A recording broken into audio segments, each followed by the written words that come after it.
دیکھیں یہ کوئی بخاری مسلم میں کوئی حدیث نہیں ہے کہ رسول صلی اللہ علیہ وسلم ہاتھ باندھ کے نماز پڑھتے تھے. کوئی حدیث نہیں ہے, کوئی ایک بھی صحیح حدیث نہیں ہے بخاری مسلم میں ہاتھ باندھ کے نماز پڑھتے تھے نا. جتنی بھی احادیث ہیں ان کے نماز پڑھنے کی وہ یہ ہے کہ اس میں ہاتھ باندھنے کا ذکر نہیں ہے. اس میں یہی ہے کہ وہ اللہ اکبر کہہ دو پھر اپنے ہاتھ گرا دو, ہاتھ باندھنا نہیں ہے, ٹھیک ہے نا. آپ ایک بھی حدیث صحیح آپ کو نہیں ملے گا کہ رسول صلی اللہ علیہ وسلم نے ہاتھ باندھ کے نماز پڑھی. بخاری میں یہ ہے کہ ایک صحابی کہتے ہیں کہ ہمیں حکم ملتا تھا کہ ہم ہاتھ باندھ لیں, کہ وہ نہیں کہتا کہ پیغمبر نے بولا, ہمیں حکم ملتا تھا. اب یہ حکم ملتا تھا کب ملتا تھا؟ مثلا عثمان کے زمانے میں تھا, خلیفہ ثانی کے زمانے میں تھا, ٹھیک ہے نا. تو اہل بیت اطہار علیہم الصلوۃ والسلام نے بہت ہی وضاحت کے ساتھ فرمایا کہ ہاتھ نہ باندھا کرو, یہ مجوس کی سنت ہے, یہ مجوسیوں کی رواج ہے. جی ہاں, آج بھی جو ہے مالکی فرقہ جو ہے وہ ہاتھ نہیں باندھتے ہیں. مالکی جو ہے نا, دیکھیں میں آپ کو دکھاؤں کہ اس کی کوئی حدیث نہیں ہے. امام مالک اس مسئلے میں کیا فرماتے ہیں, وہ کہتے ہیں یہ سنت ہی نہیں ہے. یہ المدونۃ الکبریٰ ہے لابن رشد.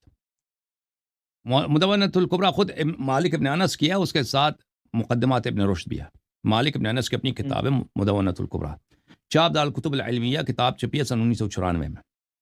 الاعتماد فی الصلاۃ والاتکاء وضع الید علی الید, نماز میں ٹیک لگا دینا اور ایک ہاتھ کو دوسرے ہاتھ پہ رکھنا.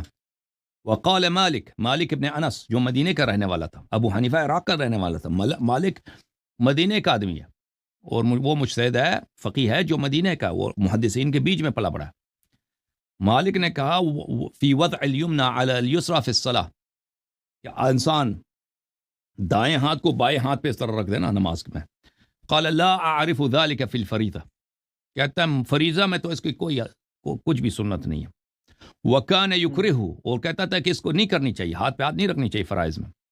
کہتا تھا نوافل میں اذا طال القیام فلا بأس بذلك يعین به نفسه, کہتا ہے نوافل میں سنت نماز میں اگر کوئی شخص مثلا نماز بہت طویل ہو جائے, لمبی ہو جائے, تو وہ تک جائے, وہ اپنی تھکاوٹ دور کرنے کے لیے ہاتھ ادھر رکھ دے تو کوئی اس میں کوئی جائز ہے, وہ جائز ہے, نہیں کہتا تھا کہ سنت ہے, کوئی کر دے تو صحیح ہے.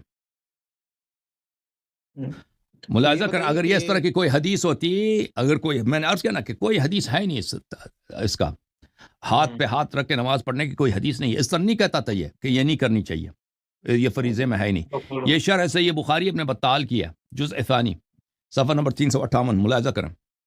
وَرَأَتْ طَائِفَةٌ إِرْسَالَ الْيَدَيْنِ فِي الصَّلَاةِ, ایک بہت بڑے تابعین کا اور صحابہ کا گروہ ہے جو نماز ہاتھ کھول کے پڑھتے تھے. روی ذلك عن ابن زبیر, عبداللہ ابن زبیر, اسی طرح حسن البصری, سعید ابن المسیب. سعید ابن جبیر نے ایک شخص کو دیکھا کہ وہ ہاتھ باندھ کے نماز پڑھ رہا ہے, تو فذهب ففرق بینہما, جا کے اس نے آنکھیں ہاتھیں کھول دی کہ ہاتھ کھول کے نماز پڑھو. وراوا ابن قاسم عن مالک, ابن قاسم نے مالک سے روایت کیا لا احبہ فی المکتوبہ, اس نے کہا کہ مکتوب نماز میں, واجب نماز میں, فرض نماز میں یہ نہیں پڑھنی چاہیے, ہاتھ پہ ہاتھ نہیں رکھنا چاہیے. ولا بأس به فی النوافل من طول القیام, لیکن جو نافلہ پڑھتا ہے, نماز لمبی ہے بھائی, تک جاتا ہے, ہاتھ پہ ہاتھ رکھتے, وہ اس کی منع نہیں ہے. اس کے اور بھی دلائل ہیں, کافی ہے بھائی, آپ سوال دوسروں کو بھی بات کرنے دیں, ٹھیک ہے نا بھائی. آقا جائیے, مولا جائیے, منتظر آج سارا جہاں.